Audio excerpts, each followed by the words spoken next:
Je l'ai dit à l'ouverture de ce journal, le ministère de l'Industrie organise du 24 au 25 novembre prochain à Kinshasa un Business Forum consacré au développement d'une chaîne de valeur et d'un marché dynamique pour les batteries, véhicules électriques et énergie renouvelable en Afrique. Information livrée au Premier ministre Sama Lukonde par le secrétaire général adjoint de la Commission économique des Nations Unies pour l'Afrique lors des échanges que ces deux personnalités ont eus mercredi à la primature. Suivez.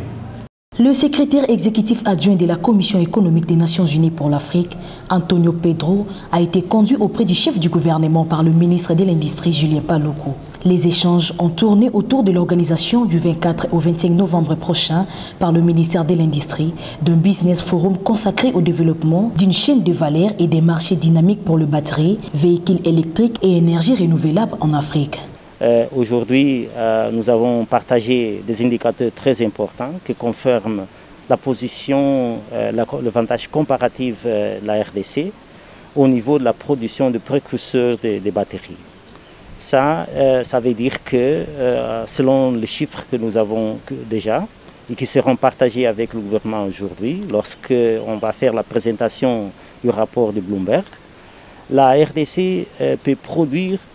les précurseurs des batteries 3 fois moins cher que les États-Unis et la Chine et 2 fois moins cher que la Pologne. Selon le secrétaire exécutif adjoint de la Commission économique des Nations Unies pour l'Afrique, la République démocratique du Congo a tous les atouts nécessaires pour se positionner comme pays précurseur dans la production de batteries électriques sur le continent africain. Donc ça veut dire que la RDC est bien positionnée, et stratégiquement bien positionnée pour la transition énergétique qui préoccupe tout le monde. Nous avons aussi parlé des efforts que le gouvernement devra continuer à faire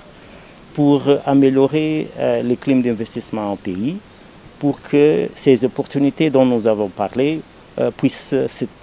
devenir une réalité. Pour parvenir à la concrétisation de cette ambition, le gouvernement de la République devra fournir des efforts supplémentaires, notamment en ce qui concerne le climat des affaires, a fait remarquer le secrétaire exécutif adjoint de la CEA. À en croire le secrétaire exécutif adjoint de la Commission économique des Nations Unies pour l'Afrique, ce forum est d'une grande importance car il permet aussi, a-t-il ajouté, la mise en œuvre de la zone de libre-échange continentale.